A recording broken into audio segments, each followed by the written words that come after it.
Hi, and welcome to Mondays with Marlo. We're really very excited to have our guest back today, Kelly Ripa. She's so great and gives us so many great tips about how to balance our lives, be a great mom and a wife and a talk show host and a beauty, and cares about so many things like we do about bullying. And so that's why Kelly came on today, because today we're launching a fabulous anti-bullying campaign that's aimed right at parents to help you talk to your kids about the bullying epidemic. So we'll talk about that today and talk about so many other things with the great Kelly Ripa. We have thousands of questions. People love you. Oh, it's so nice. Our community loves you. Oh my God, you have the best community. Don't we? Yes. We really do. You should do this on TV. We're thinking about it. Well, good. Okay, so this is from Kim Smith. Kelly, how well do you sleep? Are you a deep or light sleeper? Do you or Mark snore? Kim, I am a terrible sleeper. I've had horrible sleep habits my entire life. I stay up very late. I wake up very early. I'm a very light sleeper. So is my husband, and he does not snore. He is perfect. Well, you couldn't snore if you don't get sleep. It's true. We're not sure if we're snoring because we are always awake. Do you take melatonin or any of those things? I have taken melatonin. Yeah. I just find that I've had a lifelong habit of being a bad sleeper, and I've not broken it yet. Yeah. Well, you've got a lot of energy, so you don't need it. Yeah, I guess. It's caffeine, I think. This is from Rose Gold. Hello, Rose. Is it sometimes overwhelming to realize how famous you really are, and does it feel the way you imagined it would? That's an interesting question. I think that's for you. I don't think of myself as famous. I live a fairly anonymous life. When I leave the studio and I wash my face and I put my hair into a ponytail, I'm totally bless you. Thank you. It must be true. I'm sort of invisible when I look like everybody else. It is easier for women. It is much easier for women because we sort of get gussied up and we look very different. So in my real life, I look very beautiful, unglamorous, just beautiful, and like a mom, and so I blend in. I get that. Maggie wants to say, your arms are amazing, and I would like to ask you about some of your workout secrets. Do you have any tips? Thank you. I work out on my arms a lot because my arms were always sort of the worst part of my body. That's so true. If you have a bad part, you really work on it. That was the part that really had a lot of movement, shall we say. Bar mitzvah. So I think the best tip I can give you is exercise every day and lift weights or do resistance bands, that sort of thing. Right. Do you do the same body part every day? No, I switch it up. Switch it up. Yeah, I switch it up. But I find that if you work your shoulders, if you get your shoulders defined a little bit, everything else sort of looks defined even if it's not. Right. Great. That's a good tip. This is from Renee. Renee wants to know, what was your biggest professional disappointment and how did you respond? And was there ever a time when you thought you'd not make it? It's very interesting. My career has sort of been comprised of many different accidents, professional accidents. Right. I never set myself up for any disappointments because I never expect to get any job ever. So, so when I don't get a job, I'm not terribly disappointed. In terms of making it, I feel like there are so many ways that you can make it in life, and I've been very fortunate with my family and my children, and so if I never achieved anything else besides that, I feel very grateful, because I think that everybody's professional life, we all have to work, we all have to earn a living and all of that, but your real life is what matters, and that's sort of more where I judge my success than my professional life. Was it an accident when you got on Regis' show? Yes, it was. As a matter of fact, how did that happen? Well, I'll tell you how it happened. They were doing Soap Star Week. Now, I was on All My Children for 11 years, but I wasn't a soap star. I was just a member of the ensemble, really. And Linda Dano was supposed to be. It was Susan Lucci, Linda Dano, big soap stars, you know. And Linda Dano had an illness in her family, and she couldn't be there that day. So they asked me to fill in for her. So I was filling in. The understudy came in. The Shirley MacLaine story. And I don't know, and I think the audience just sort of connected with me in a way. And Regis and I had a great rapport. As you know, he is the greatest storyteller, and I think that he enjoyed the way I enjoyed his stories. And the rest is history. And you came back and auditioned for it, right? Well, here's the funny thing. They never told me I was auditioning. even when I went back again and again and again, they never said, we're considering you Oh, for really? this job. So I think because of that, I didn't feel any pressure. That's great. I didn't feel like there was anything at stake. Wow. Yeah. That's great. That's an interesting story. This is from Fiona Blue. How do you feel about the phenomenon of tiger moms and helicopter parents who try to micromanage their kids' success from a very early age? It's very funny. I feel like tiger moms probably see something that is maybe in their child that they feel that they can nurture and drive Right. and push in some way. So I think behind the tiger mom is probably a child with a gift, perhaps, right? I don't know. We're very ordinary in our house, so we excel at mediocrity. But helicopter parenting, I don't know. I feel like I'm from the generation of kids where your mom opened the door, let you outside, Right. and then you came home at dinner. And that's sort of, my children are in New York City, so I watch them carefully, but I don't helicopter parent them. I feel like your kids are not going to know how to resolve conflict unless you allow them to have conflict. You can be there to gently suggest how to resolve Right, it. right. But I feel like kids need to learn how to negotiate Yeah. You're right. their way through things in life. Not everybody's going to love you. Not everybody's going to invite you to the party. You got to Right. learn how to manage these Right. emotions. That's right. That's right. This is from Kate. What's the most fearless thing you ever did and why? I think eloping to Las Vegas with my Wow. husband when we were 25 years old. Really? Yeah. And it was pretty fearless. How long? And terrifying all at the same How time. long had you known each other? 1 year. Uh-huh. I knew that from the moment I met him, I knew he was the person I was supposed to spend the rest of my life with. I'm not sure how I knew that, that's and I'm wild. not sure why. But I just looked at him and I saw a life partner, and I saw a really smart fellow who was responsible, which I had never met before in actors, and I thought he would probably make a great father.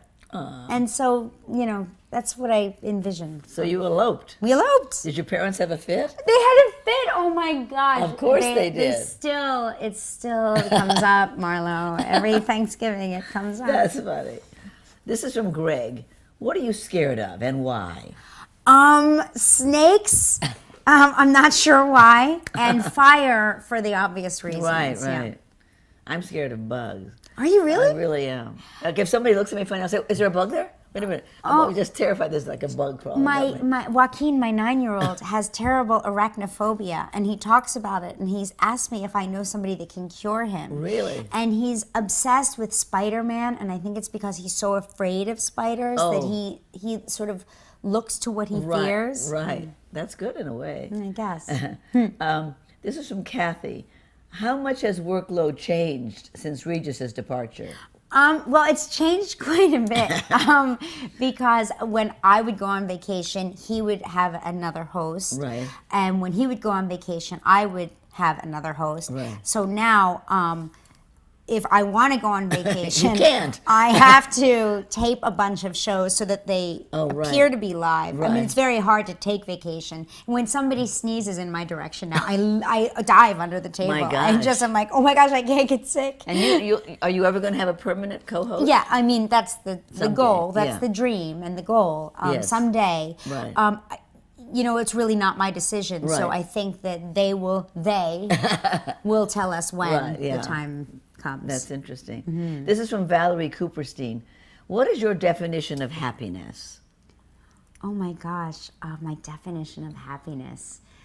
These are always so I can hard. give you an example Okay. of what I think happiness is. I'm not sure what my definition of happiness, but my example of perfect happiness would be sitting on the beach with my children and my husband at sunset and just watching the sunset. That's kind of it. Oh yeah, so Yeah. peacefulness. So peacefulness, tranquility, and safety, everybody's safe. everybody's safe and no anxiety. Right. Nothing to be anxious about. I tend to be very anxious. Me so too. when those moments Yeah. where there's none, it feels great. Phil and I have this thing, we call it a PHM. When everything is going really well, we say to each other, I'm having a PHM, which is a perfectly happy moment. Oh, that's so nice. Yeah. That's really A perfectly great. happy moment. When everything is just still and there's no anxiety. But then when that happens, do you go, I wonder what's about to happen? No, I don't. I try to savor it. This is from Michelle Porter. What is your day-to-day routine while filming the show? I wake up in the morning. At? Feeling like P. Diddy. No, I wake up at around 6 o'clock in the morning, usually because my 9-year-old he's a big breakfast eater. Right. And the kids, for whatever reason, think that I am running a Denny's. I don't actually believe that I have a job. So he gets up, he wakes me up because he's hungry. He wants breakfast. So you don't have any housekeeper to help you cook or anything? Not in the morning. I mean, I have a housekeeper that comes in and cleans up after we get out of there. but I just I do the breakfast duty and I like it. I'm actually good at it. My kids enjoy my breakfast. But what's funny is they all want something different. I'm trying to encourage them to we can have eggs or this or that. We're not going to have everything. But so we have breakfast together. If the kids are going to school, they get in the car with me. I drop them off at school on the way to the studio because the school and studio are 3 blocks apart. Oh, that's great. It's really convenient. Yeah. And you get to the studio at what time? I get there at 8 for a 9 a.m. show. Right. So wow. it's very streamlined. We're very fast. Better We do hair, makeup, wardrobe, and briefing all in under an hour's time. Wow. Yeah. Oh my gosh. Yeah. That's We great. cannot relate to this level of professionalism that you have. This is like professional on a base. Like we don't even understand. We would be making these questions up ourselves. I see. Well, we don't. This is from Brenda. Hello, Brenda, and I know you're real. What is your beauty routine? Any secrets? We love secrets. We love secrets. tips. I'm trying to think of a good secret. My beauty routine. I know they say drink lots of water, which is good. I do drink water. I think my moisturize a lot? I don't moisturize a lot. I'm bad with routines. I will get moisturizer and I will moisturize, and then in 3 days I forget to put on my moisturizer. Yeah, I know that. I do have taken to wearing a hat and sunscreen a lot now Good. because now my skin has developed a texture. But I think my biggest secret is not that big of a secret. I just get Botox right here, and it helps everything. Mark likes to say that Botox changed his life, and he doesn't have any because it's like it takes me half as long to get ready now because for some reason without the perma frown. And you also don't look upset all the time. My kids used to say to me, "Are you mad at me?" That's so funny. And I couldn't figure out why. That's great. Okay, this is from Michelle Anderson. What do you do in your downtime? Do you have any downtime? In my downtime, I like to exercise. Great. And I also Is that every day? every day. Yeah. I exercise every day. I find the time to have at least 45 minutes to myself to exercise. I feel like I'm a better worker, I'm a better wife, I'm a better mother, I'm more patient if I devote at least that much time to myself. It's absolutely If I can right. steal more. Is it after the show or right After after? the show. When the kids are in school? After the show, yeah. Right. When the kids are in school, it's much easier than when they're coming to work with me. But we still make it work. We still find a way to get that hour. Sometimes even if I have to take an evening class, when Mark gets home, I'll just say, I'm sneaking out to do this class and I'll be back. Well, that's so important. It's very for important. all of us to just take a little time for ourselves. I keep trying to tell, especially women and men, but my audience, I talk to a lot of the moms out there, and it's like the one thing I cannot say enough is, even if you're working, even if you're busier than busy, even if you have a house full of kids, steal a little bit of time for yourself a day. Right. Even if it's to meditate, to just sit by yourself quietly. Right. You'll be so much better off to it changes everything. No, it's great. This is from Margaret Mitchell. What are your favorite things you like to do to unwind, to recoup after a long day or week? Oh my gosh, I love to have a glass of wine with Mark. It's just about my favorite thing, and talk about nothing. Right. I also enjoy reading. I read everything. I read. I've read about 10,000 parenting books, and now I'm just reading. the Hunger Games and things that my what kids about have gotten 50 Shades into. of Grey? Oh, 50 Shades of Grey. I mean, this book is like, to me, it's almost like a comedy. It is. Yeah, I read it for the comedy It is, value. it's great. And I read it out loud to people because I think it makes them uncomfortable, but it just makes me laugh. It's great, Yeah. I think. I think it is too. It is great. This is from Brent Severson. Where do you think that joy comes from you that you just exude? Isn't that a nice question? That is so nice. I think that I just live a happy life, so I'm a happy person. I think that if I was in a job that I didn't enjoy or in a marriage that I didn't worship, I would probably not be happy. Was your mom this kind of person, or your dad? My parents are both very positive. Uh-huh. My parents have been married 50 years. My husband's parents have been married almost as long. We sort of have joyful lives. We have 3 kids that are very funny. They've got these crazy personalities, and they're really embarrassed by us, and we relish that. We always wanted that day to come where we humiliated our children the way our parents humiliated us. That's funny. But I do think it comes from your family life. I Where do. you were brought up, your parents. Yeah. I think that Mark and I both learned very early what was important. Like, we have our health. We have 3 healthy kids. As you know, if you have that, you can ask for nothing else in the world. Right. It's like that's what you get, and anything else is just icing on the sundae and the cake. It certainly is. And speaking of that, Jeff Anderson wants to know what your favorite food is. Oh my gosh! Is it cake? Well, actually, no. I'm not a big sweets eater. I love cheese. I love salty. I'm a savory person. Yeah. My favorite meal ever is going to our friends, the Persky's house on Shelter Island, and they do a big seafood stew. Oh, that is good. And that is. It's my favorite thing. I dream about Yeah. it. Yeah, I do. I dream about it. Can you make it? I can't. No, I wait by the phone for them to call and invite us because I'd rather have them make it. This is from Paula. How do you do it all? A mom, a wife, a public figure. How do you keep up? I don't know that I keep up all that well. I often say that when I'm at my job, I'm thinking about something I've forgotten to do for the kids. And when I'm with the kids, I'm thinking about something I've forgotten to do at work. So it's, I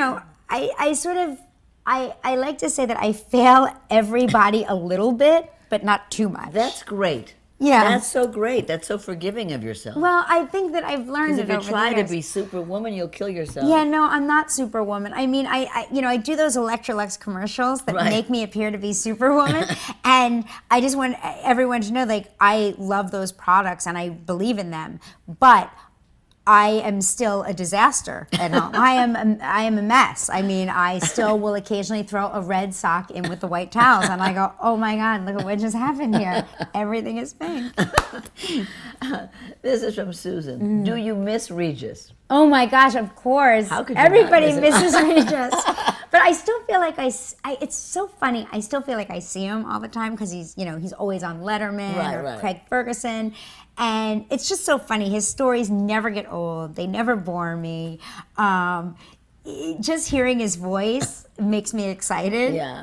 Are you pals? Do you see each other? I never see him. Really? I mean, I almost never see him. I haven't seen him since he's left the show. Wow. We were supposed to have dinner together, and then they wound up going to China for 3 weeks, and I was like, and so I called him and I said, some people will go anywhere to get out of dinner with us, but we'll see each other soon. Yeah, no, I'm sure we you always, even when we worked together, we tried never to see each other because you needed to keep that you together. need to keep the "what did you do last night" thing alive. That's right. That's interesting. It's one of the reasons I think that my favorite co-host for Regis was always Joy. Yes. I love when he and Joy would work together. Right. And I said, gosh, you guys are so funny. Why didn't Joy should have just been your co-host? And he said, it's hard to know work everything. with. Yeah, you know everything. Right, exactly. That's interesting. This is from Erin Ward. What is the hardest thing about being a mom? I feel like not letting your kids down all the time. Mm-hmm. I feel like I let them down. I think most parents feel that way. You get very guilty over if you have to miss the school play. Like, everything in our kids' school always Yes. happens at 9 a.m. Right. And I'm like, why are these meetings at 9? Why is the school musical at 9 a.m.? So I feel like that Yeah. is a disappointment for Right, them. right. I also feel like birth order is sometimes unfair to the kids. Like we're much more strict with our firstborn, Yes. our oldest, than we Right. are with the littlest. Yes. And I feel it's unfair. And even though I've read all of these books and I know that I shouldn't be that way, it's still, the first child is like the first pancake, you know? know. Like you're bound to screw it up in some way. I'm the first child. Are you the first? Oh, I am gosh, too. I know. Yeah. And they really do drive you crazy, your parents. Really. Brenda wants to know, do you want your children to follow in your footsteps? I want them to do something that makes them happy, because your career is a long one. Yes. Hopefully a long one, Yes. and you should find something that you love to do. And I tell them that all the time. I don't see them following in my footsteps Right. because they don't even like to have their pictures taken. But you're both actors. Your husband's an actor too. I know. That's interesting. I know, but our parents weren't actors. Right. I mean, they look at us like, where did you come from? What on earth? What in I the know. world? Well, I come from a show business family, so to me it seems absolutely logical. Right, of course. I never thought of doing anything Well, else. we thought for sure our kids, like, they've got really funny personalities Right. and they're great. And I'm like, well, they're gonna want to go into the entertainment industry, and they would rather, like, I feel like they'd rather die than do that. Like, Okay, one last question. Mm-hmm. This is from Connie. With everything going on in your life, do you have any tips for staying organized? Are you a list maker? yeah, we make lists. Yeah. We keep our kids' schedules and our schedules we have this common room where the one computer in our house is. That's another thing with that. Know what your kids are looking at online. I mean, I cannot say it enough. Kids are cruel to each other online. Right. And if you allow them free access to these chat rooms and IMing and DMing or whatever it is, I don't even know. Because like I said, we have one computer in the common house, in the common room, where the kids do their homework and where all of our scheduling happens. And so that's what we do. We keep everybody's schedule up on the wall so we all know where we are. Right. And I think that the best thing to do to stay organized is to be consistent every day. We sort of live the same life every day. I mean, some days Well, the you have kids... a very regular job. My job is very regular. Right. My husband's job is a little tricky Right. because he's still acting, so he's all over the place. But in terms of the kids' activities, and they know that Wednesday is religion. They know that, Right. Thursday is gymnastics class. They know that at this time I will pick them up on this day at this time. And, if I'm not going to be there, I'll say, I have to work late. Babysitter will pick you up at this time. It's just, I think, knowing what to expect. Right. And having it up there for Having it everybody up to there see. for everybody to see Right. really makes it much more manageable. That's great. You're fabulous. Oh, you're fabulous. Isn't she just terrific? It's so great. It's so wonderful. Thank you so much. Thank for you. being I here love today. doing this. I told you, this is my favorite show to do. I'm so glad. Thank you so much, and we'll see you next time.